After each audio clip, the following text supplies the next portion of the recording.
त्रिवेणी का संगम, जहाँ बैठकर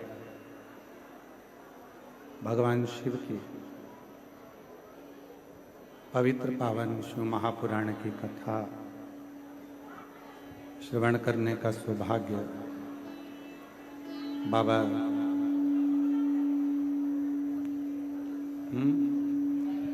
देवाधिदेव महादेव की कृपा से, करुणा से, उनकी उदारता से आप और हम सभी को प्राप्त हुआ है।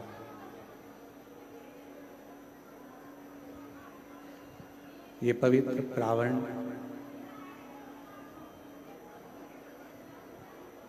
त्रिवेणी का तो संगम है ही,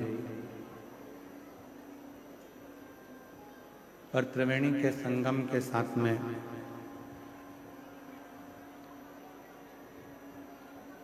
सतुआ बाबा जी की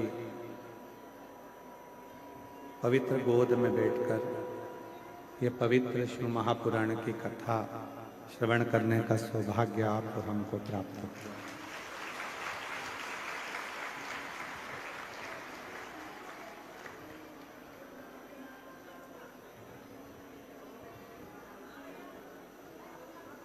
सतुआ बाबा जी के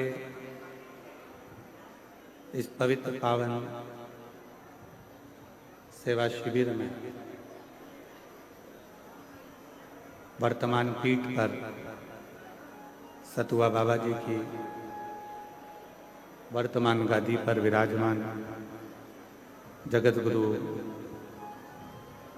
महामंडलेश्वर श्री संतोषाचार्य जी महाराज सतुआ बाबा जी,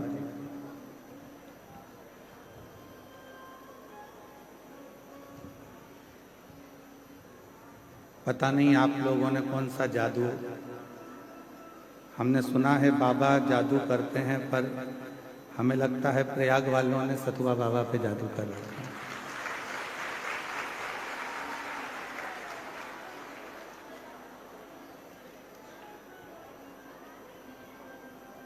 हमारी इतनी व्यस्तता होने के बाद भी बाबा जी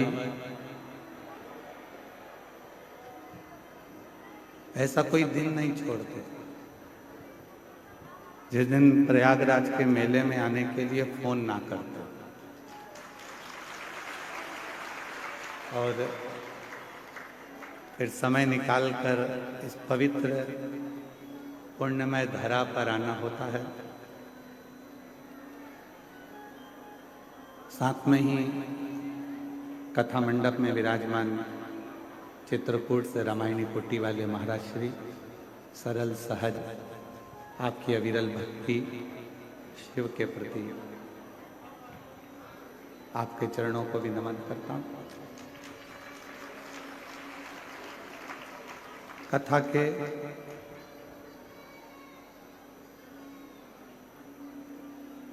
के मुख्य यजमान श्री मती सुमित्रा विजय दुबे जी,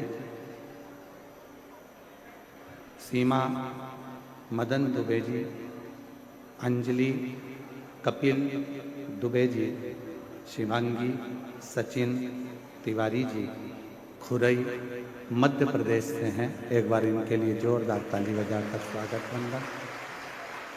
जहाँ बैठे हों यजमान परिवार खड़े हो जाए, यजमान कहीं बैठे हैं तो खड़े हो जाए। बहुत बहुत साधुवाद आपको। एक बार सुमित्रा विजय दुबे जी के लिए, सीमा मदन दुबे जी के लिए, अंजलि कपिल दुबे जी के लिए, शिवांगी सचिन तिवारी जी के लिए, खुरई मध्य प्रदेश से पधारे हैं। एक बार जोरदार ताली बजाकर उनका साधुवाद, जिन्होंने इस पवित्र कथा का यजमान पद ग्रहण किया। एलईडी चालू करिए, एलईडी वाले पीछे की एलईडियां चालू करें।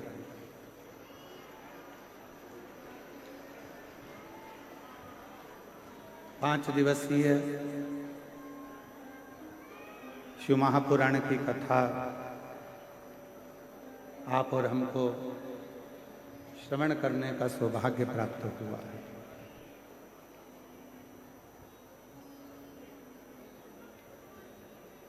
इन 5 दिनों में आप कितना ग्रहण कर सकते हैं ये आपके ऊपर निर्भर करता है।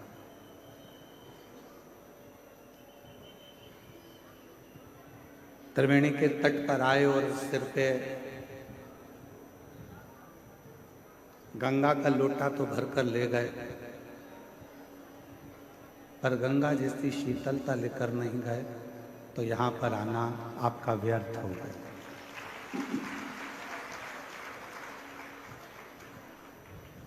फिर यहां आना आपका व्यर्थ है। मूल है त्रिवेणी के संगम पर यदि आप आए हैं और त्रिवेणी के संगम पर यदि आप पहुंचे हैं, तो यहां से केवल त्रिवेणी का जल लेकर नहीं, ज्ञान, भक्ति और वैराग्य को सांस लेकर जाए। पीछे आवाज नहीं जा रही है भाई, देखो सेट करो।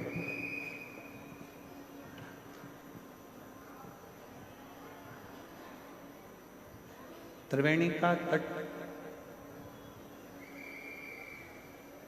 त्रिवेणी का संगम तट, ये हमको, आपको एक ऐसा उपदेश देता है।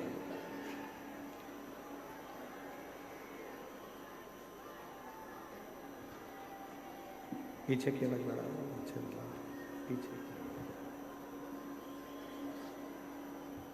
त्रिवेणी का संगम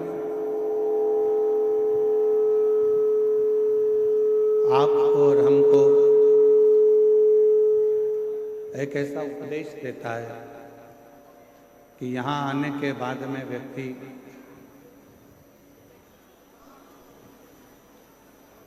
तीन चीजों को पवित्र कर कर जाता है।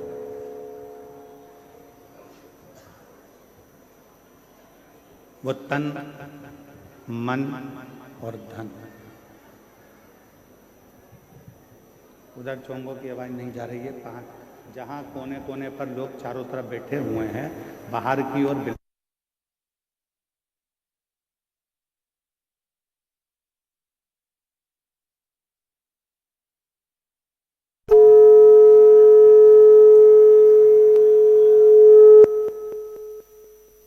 त्रिवेणी का संगम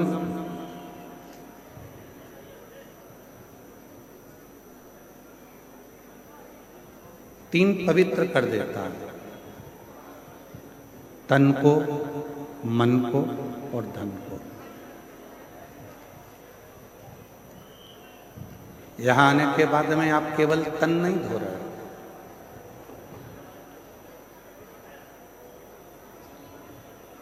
यहां पहुंचने के बाद केवल तन नहीं धोया जा रहा है, यहां आने के बाद में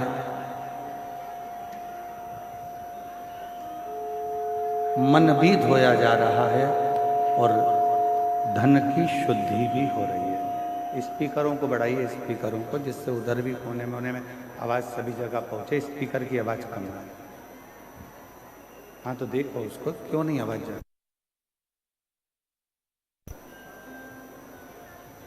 तन, मन और धन की पवित्रता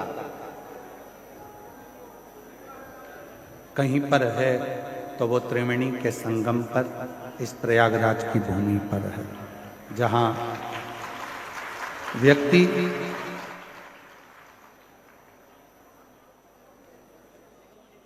भक्ति को भी प्राप्त करता है,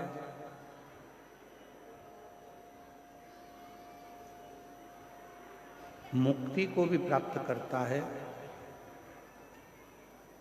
और एक अलग से एक तेज पुंज, एक शक्ति। शंभू, आशीष इधर बोलो, सब लोग परेशान हो रहे हैं। इधर अंदर का साउंड क्यों नहीं खुल रहा, कारण क्या है?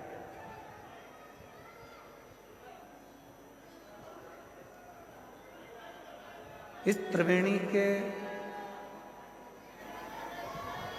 एलईडी वालों से निवेदन है, कृपया एलईडियां चालू करें। प्रांगण की जितनी एलईडी लगी हैं सब चालू करें बीच बीच में। और साउंड वाले भैया थोड़ा साउंड का खोल के रखो। त्रिवेणी का तट एक अलग से ऊर्जा प्रदान करता है। त्रिवेणी का तट एक अलग से बल प्रदान करता है।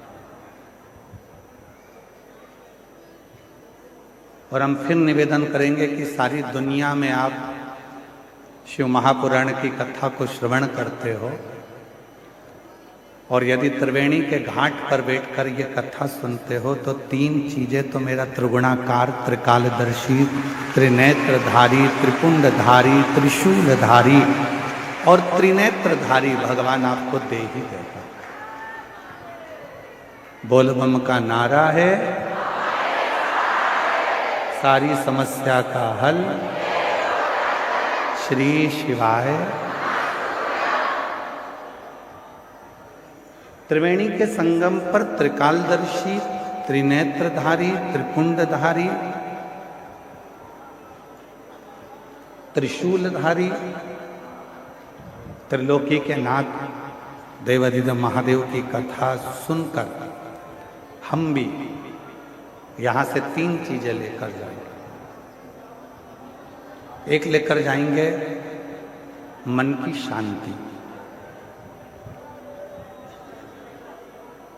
दूसरे नंबर पर लेकर जाएंगे हम मन की शीतलता, और तीसरे नंबर पर लेकर जाएंगे हम अच्छे विचार, अच्छी सोच, अच्छी बुद्धि।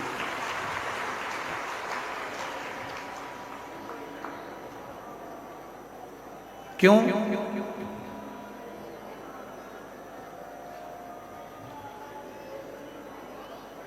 आपकी जेब में जो पैसा रखा हुआ है उसके बहुत सारे बाटेदार हैं।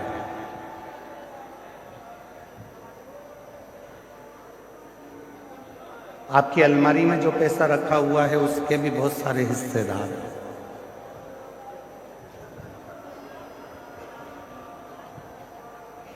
आपके बैंक में जो पैसा रखा हुआ है उसके भी बहुत सारे हिस्सेदार हैं।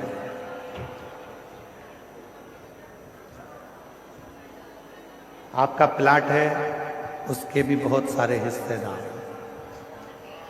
आपका मकान है उसके भी बहुत सारे हिस्सेदार।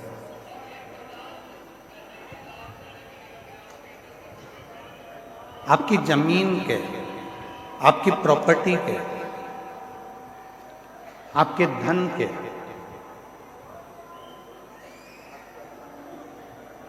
आपकी संपदा के, आपके स्वर्ण के, चांदी के, बर्तन के, कपड़े के बहुत सारे हिस्सेदार हैं।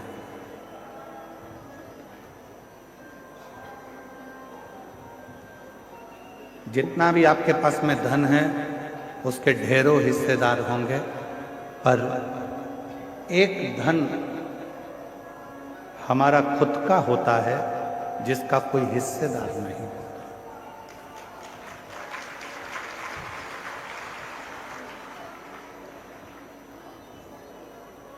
सब धन के हिस्सेदार हैं, पर एक धन है, उस धन का कोई हिस्सेदार होता ही नहीं है।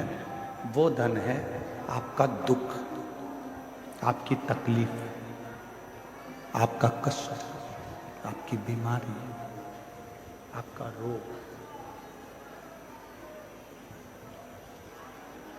वो धन एक ऐसा धन है जिसका कोई भी हिस्सेदार नहीं बनता। हम आपसे पूछें, प्रयागराज में आई हुई मेरी जीजियों से, मेरे जीजाओं से, मेरी बेटियों से, बेटाओं से, मेरे बुजुर्ग माँ बाप से मैं एक प्रश्न करूं, आपकी कमर में दर्द होता है तो उसका कोई हिस्सेदार होता है क्या? आपके सिर में दर्द होता है तो उसका कोई हिस्सेदार होता है क्या? आपके पलंग के तकिए के नीचे अगर कोई 500 के नोट की गड्डी रखी है तो उसके बहुत सारे हिस्सेदार हैं।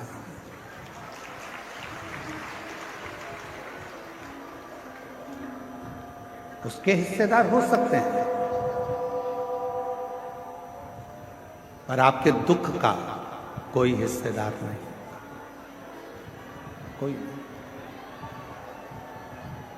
आपकी तकलीफ का कोई हिस्सेदार नहीं हो। परशु महापुराण की कथा में पार्वती खंड में उमा संहिता में भगवान शंकर ने पार्वती जी से कहा है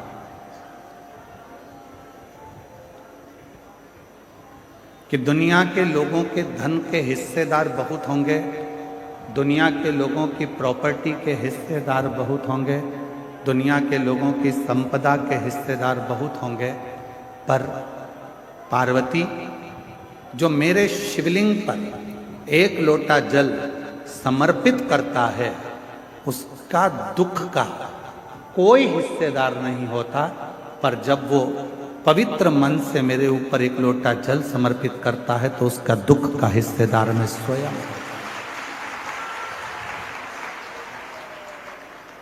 उसके दुख का कोई हिस्सेदार होगा तो वो शिव होगा।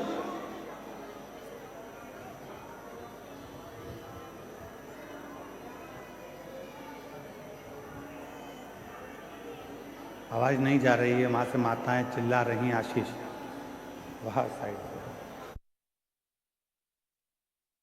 उनके दुख का हिस्सेदार मैं स्वयं हूं।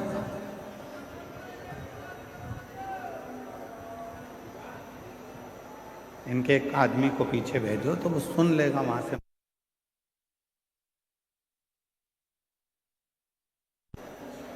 दुख का हिस्सेदार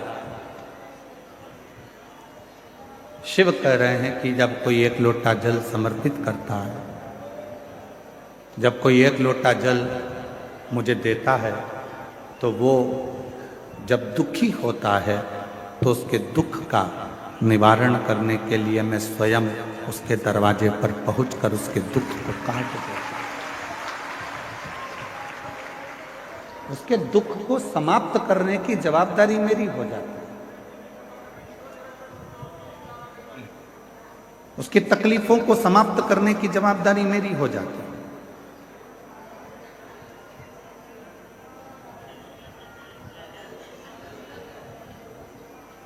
और मेरा तू ही तो हमदर्द है, जिसे हर दर्द कहता हूँ। मेरा तू ही तो हमदर्द है, जिसे हर दर्द कहता हूँ। दुनिया के आगे प्रभु चुपचाप में रहता। दुनिया के आगे प्रभु चुपचाप में रहता। मेरा तू ही तो हमदर्द है, जिसे हर दर्द कहता हूँ। मेरा तू ही तो हमदर्द है, जिसे हर दर्द कहता हूँ। शिव से कहीं ऐसी कोई बात नहीं है जो तुम्हारी कट जाए।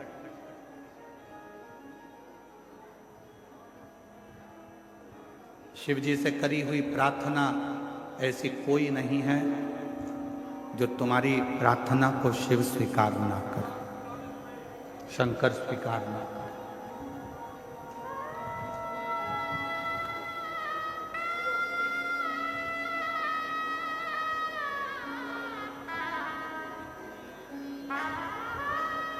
क्या चल रहा है अभी प्रयागराज में?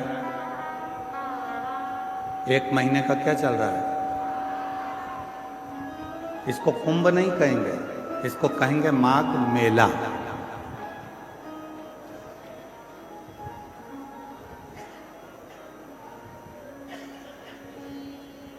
रामचरितमानस में भी इसका वर्णन है।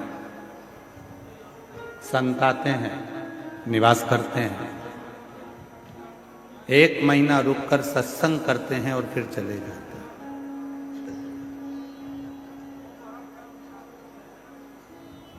आप क्या करने आए हो? दो तरह के संत होते हैं, एक ठेठ का, दूसरा पेट का। जो ठेठ का संत होता है वो एकांत में छिपकर भगवान का भजन करता है, और जो पेट का संत होता है वो छपाकर खाकर अपना गुणगान करता है। दो तरह के।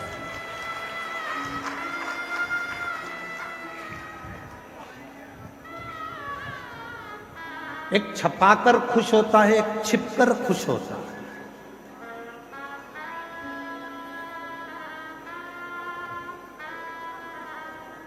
ठेठ का जो संत होता है, जो ठेठ का संत है, वो एकांत में बैठेगा, एकांत में भोजन करेगा, एकांत में भजन करेगा, एकांत में भगवान की भक्ति करेगा। इसलिए जितने कल्पवासी हैं जो यहाँ कल्पवास करने के लिए आए हैं, वो ये नहीं देखते कि मेरे कमरे में, जिस टेंट में मैं रह रही हूँ, उस टेंट में हीटर लगा है कि नहीं लगा। जो कल्पवास करने वाले हैं वो ये नहीं देखते कि मेरे टेंट के अंदर अच्छी व्यवस्था है कि नहीं। जो कल्पवास करने वाले हैं वो ये देखते हैं, वो ये भी नहीं देखते कि मेरा टेंट बिल्कुल रोड के किनारे है कि नहीं। जो कल्पवासी होते हैं वो कोने में, एकांत में छुपकर अपना तंबू लगाकर उसमें बैठकर राम नाम, कृष्ण नाम, शिव नाम भजते हैं, छिपकर रहते हैं, छपाकर नहीं, सामने आकर नहीं।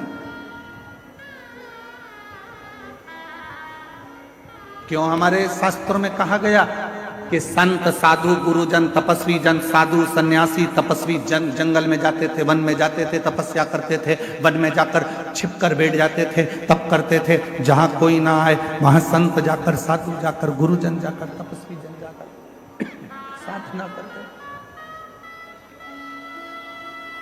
तप करते थे, साधना करते थे। तो क्या पहले के संत शहर में जाकर तप नहीं कर सकते थे जिससे लोग हमको देखें? क्या पहले के संत शहर में पहुंचकर क्या अपना प्रचार करने का प्रयास नहीं कर सकते थे कि हमको देखें लोग, हम इतनी साधना कर रहे हैं, हम इतना तप कर रहे हैं, हम इतना व्रत कर रहे हैं, लोग हमको देखें, सोशल मीडिया पे डालें, लोग हमको पहचानो? क्या पहले के संत शहर में जाकर तप कर कर दुनिया को नहीं दिखा सकते थे? पर उनको मालूम है, छपाकर सामने आकर यदि भगवान को पाने का प्रयास करूंगा तो मेरा भोले भंडारी कभी नहीं मिलेगा। छिपकर, एकांत में बैठकर, चुपचाप से जाकर एक लोटा जल चढ़ाकर अपने जीवन को सार्थक कर लूंगा तो मेरा कुबेर भंडारी मिल जाएगा, शिव मिल जाएगा।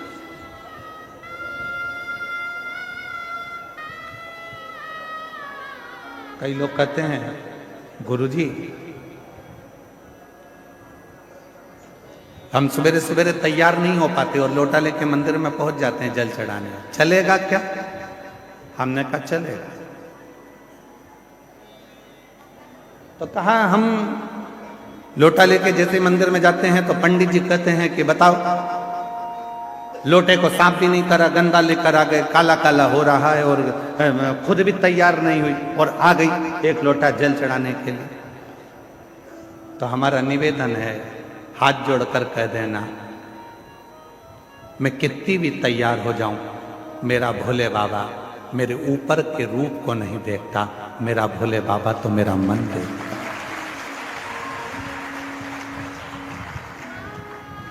मेरा शिव, मेरा शंकर, मेरा ओघड़दानी कभी ऊपर का रूप देखा ही नहीं।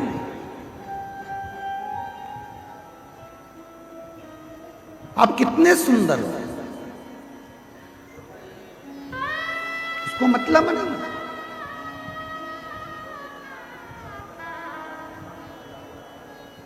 वो नहीं देखेगा। तुम्हारी जितनी भी डिग्रियां हैं ना, इंजीनियर की, डॉक्टर की, कलेक्टर की, आईजी की, डीआईजी की, कमिश्नर की, पुलिस की, इंजीनियर की, तुम्हारी जितनी डिग्रियां हैं, सारी डिग्रियां केवल पृथ्वी पर देखी जाएगी, वहां तो केवल एक डिग्री देखी जाएगी, तूने पृथ्वी पर जाकर पुण्य कितना करा है, सत्कर्म कितना किया, भजन कितना किया, नाम जाप कितना किया, स्मरण कितना किया, कीर्तन कितना किया, मंत्र जाप कितना किया, वो डिग्री उस परमात्मा के यहां देखी।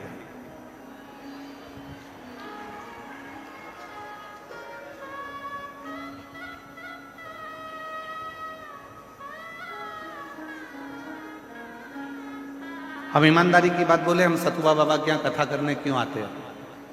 हम एक बार कथा करने आते और हम पक्का है दूसरी बार नहीं आते। पर आज ये कथा करने के लिए माघ मेले में हम शायद मैं कहता 3 एक बार महाराज जी, तीसरी बार हमारा आना हो गया। आपको मालूम है हम क्यों आते हैं, किस लिए आते हैं? हमारा आने का केवल एक कारण है कि यहाँ किसी के बैठने के लिए पास का सिस्टम नहीं चलता, यहाँ तो जो आया वो बैठ गया।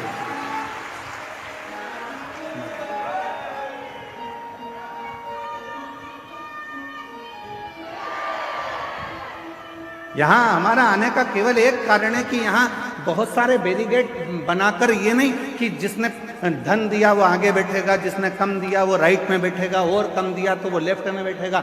यहाँ तो महाराज जी के इस सतुआ बाबा जी के शिविर में कथा हो रही है और मैं सतुआ बाबा जी संतोषाचार्य महाराज जी को, जगत गुरु संतोषाचार्य जी महाराज जी को धन्यवाद दूंगा कि उन्होंने चारों तरफ की टीनों को, जो चारों तरफ से बैरिकेड लगे थे, टीन लगी हुई थी, पंडाल एक अंदर की ओर ये आश्रम था, उन्होंने सब दूर की टीन को उखड़वा दिया और कह दिया जहां तक लोग बैठ सके उनको बैठ। यहाँ धन की मूलता नहीं देखी गई कि तुमने पैसा दिया तो तुम आगे आकर बैठोगे, तुमने धन दिया तो तुम आगे आकर बैठोगे। यहाँ कोई बैरिकेड की सुविधा नहीं होती है, यहाँ पर कोई अलग से स्थान नहीं बनता कि तुम्हारे गले में पास दिया जाए और तुम पास लेकर फिर इस कथा में जाकर बैठो। इसलिए इस कथा में हम 3 साल से लगातार आ रहे हैं, क्योंकि यहाँ सतुआ बाबा जी जो कथा या आयोजन कराते हैं वो केवल हर हर महादेव के लिए, देवाधिदेव महादेव के लिए, विश्वनाथ जी के लिए। यह दिखावा नहीं है, यह दिखावे के लिए कोई कथा या सत्संग या संकीर्तन नहीं है।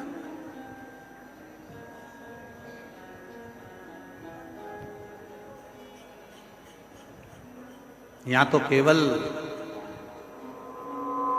आपकी अविरल भक्ति, आपका भजन, स्मरण, कीर्तन और मंत्र,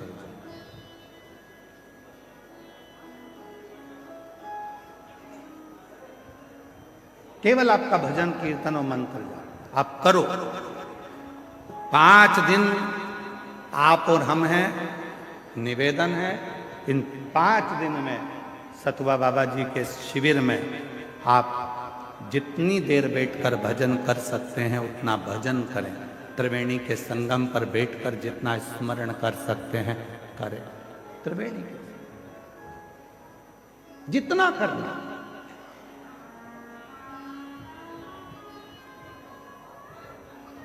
और नहीं तो हम तो एक बार आते और एक बार में देख लेते कि भैया यहाँ तो कुछ अलग बात है, तो फिर हम ना आते। महाराज जी हमारी आदत थोड़ी सी बड़ी गलत है, हम जहाँ देख लेते हैं कि गड़बड़ है तो हम वहाँ जाते नहीं। परंतु हमने देखा यहाँ कोई वीआईपी पास नहीं, कोई वीआईपी ट्रीटमेंट नहीं। और आप लोग यहाँ पंडाल में रात्रि को रुके हो गए, आपसे किसी ने कहा कि 500 रुपये दो? जम के बोलो जरा। नहीं, किसी ने आपसे कहा कि 1000 रुपये दो आगे बैठने का? कोई नहीं। इसीलिए हमारा मन सतुआ बाबा जी के इस शिविर की ओर हर साल खींच कर लेकर आ जाता है और यहाँ कथा कर महाराज ये भाव आप, और मैं आपको इस चीज के लिए धन्यवाद दूंगा। जितनी सरलता आप में इतने वर्षों में हम दर्शन कर रहे हैं, आपकी ये सरलता पूरी जिंदगी भर रहे और आपका स्नेह सत्पर, ये अविरल भक्ति, इसको भक्ति कहते हैं,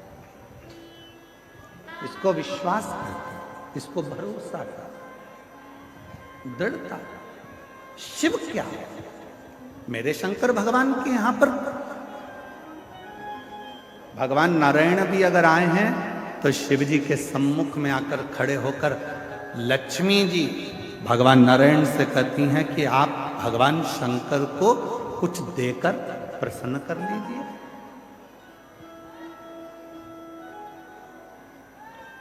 आप भगवान शंकर को कुछ दे दो, प्रसन्न हो जाएंगे। ब्रह्मा जी से स्वयं ब्रह्माणी ने कहा आप भगवान शंकर को कुछ दे दीजिए, शंकर जी प्रसन्न हो जाएंगे। इंद्राणी ने इंद्र से कहा कि शिव जी को प्रसन्न करना है तो कुछ दे दीजिए, शिव प्रसन्न हो जाएंगे। तब भगवान नारायण ने लक्ष्मी जी से कहा शिव को प्रसन्न करने के लिए धन, दौलत, संपदा, वैभव देने की जरूरत नहीं है। शिव को अगर कुछ देना है तो अपने चलते हुए समय में से, अपनी चलती हुई श्वास में से, अपने चलते हुए जीवन में से 2 क्षण राम नाम का दे दीजिए, शिव जी आपके हो जाएंगे। केवल राम नाम, केवल कृष्ण नाम, केवल भगवत नाम, केवल भजन स्मरण शिव को दे दो, शिव तुम्हारा हो जाए।